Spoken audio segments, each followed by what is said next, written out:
Assalamualaikum warahmatullahi wabarakatuh. Selamat pagi Kak, perkenalkan saya Irfan Wiranata, Desain Manajemen, prodinya D3 Keuangan dan Perbankan Kesdaya Olah Tengah. Di sini kami ingin melanjutkan tugas kami, yaitu wawancara pada salah satu pegawai bank. Di sini saya bertanya dengan mendadak, siapa, kerja di mana, dan sebagai apa? Perkenalkan, nama saya Syahda Fadila. Saat ini saya bekerja di BRI kantor cabang Bandar Jaya sebagai teller. Baik, mungkin langsung masuk ke pertanyaan yang pertama. Dalam aktivitas harian, sistem atau aplikasi apa saja yang kakak gunakan untuk transaksi nasabah seperti stok tunai, tarik tunai, dan transfer? Modul mana yang paling digunakan dan paling mudah untuk diakses? Jadi untuk BRI sendiri itu ada banyak platform yang digunakan, itu contohnya NDS sama Brisport. Tapi untuk teller sendiri itu paling sering pakai namanya NDS. Jadi NDS itu New Delivery System. Untuk modul yang sering dipakai itu ada store tunai, tarik tunai, overbooking untuk ke beda bank, lalu ada transfer, clearing, RTGS, dan juga untuk cek mutasi saldo. Yang kedua, apabila sistem mengalami keterlambatan atau gangguan, apakah yang kakak gunakan agar layanan tetap berjalan?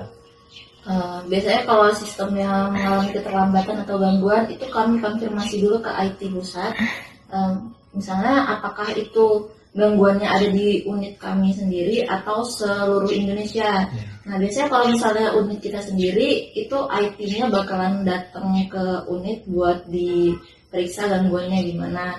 Tapi kalau misalnya memang selindo, itu biasanya di grup pusat diberitahukan kan, misalnya ada keterlambatan atau gangguan atau maintenance. Jadi dari pusat itu biasanya langsung dikasih tahu untuk penyampaian ke nasabah bahwasanya memang sedang gangguan, nasabah diminta boleh untuk menunggu atau misalnya pulang gitu.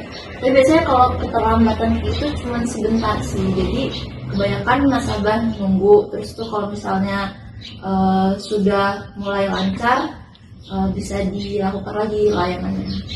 Berarti harus ada laporan dulu ke. Ya. Selanjutnya Kak, informasi nasabah apa saja yang wajib diverifikasi di layar sebelum transaksi itu dilakukan Kak? Jadi untuk store atau tarik tunai itu kan kami minta KTP sebagai tanda pengenal nasabah. Nah terus itu nomor rekening, nomor telepon, sama jumlah saldo yang mau ditransfer atau ditarik.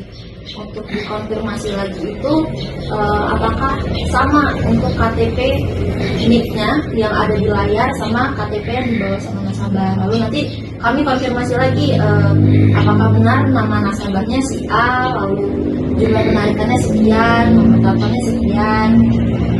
Kalau misalkan itu kalau nggak ada kesesuaian itu gimana Kak?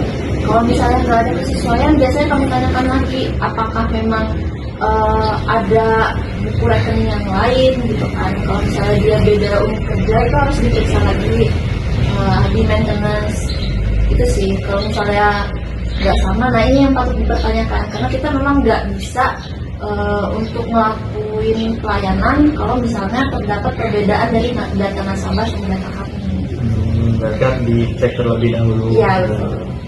Nah, untuk yang selanjutnya itu setelah transaksi itu diinput Kak, bukti atau catatan seperti apa sih yang otomatis tercetak atau tersimpan untuk nasabah dan untuk arsip bank itu sendiri? Jadi kalau misalnya dia setoran, itu ada slip di mana itu ada tanda bukti setorannya warna kuning. Nah itu di slip, mau slip tarik atau slip store, itu ada namanya tapak validasi. Kalau misalnya tapak validasi itu sudah ada di bukti kas, itu maka transaksi dinyatakan sah atau berhasil. Itu sih. Terus nanti kalau misalnya nasabah setoran, slip kuningnya yang dikasih nasabah dan slip aslinya itu yang nanti kami kumpulkan, yang namanya nanti jadi bukti kas. Itu nanti disimpan di ruangan yang namanya Brimen. Nah, untuk yang terakhir nih Kak, pelatihan dasar seperti apa sih yang kakak terima terkait penggunaan sistem saat pertama kali bertugas sebagai teller? Kalau pelatihan pertama kali itu biasanya kami tuh belajar di pusat dulu di kantor cabang. Biasanya ngeliat dulu kan, kayak misalnya senior itu gimana sih cara pelayanannya, sistemnya yang dipakai apa aja. Terus dari situ nanti kami mulai penempatan nih di mana-mana. Nah setelah penempatan itu nanti baru ada yang namanya pendidikan.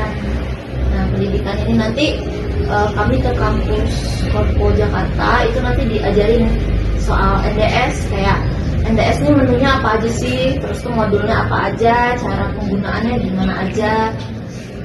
Terus tuh kalau misalnya ada gangguan atau ada maintenance apa yang harus dilakuin di NDS-nya. Berarti nggak selalu cuma teori doang, tapi harus Iya, ada iya. prakteknya juga ya. Itu nanti ada kayak ruang komputer, di situ kita kayak layanan nasabah. Jadi pakai NDS-nya benar-benar dipakai gitu, gimana cara pakai. Mungkin itu aja juga pertanyaannya. Terima kasih Kak udah meluangin waktunya sebentar untuk wawancara kali ini.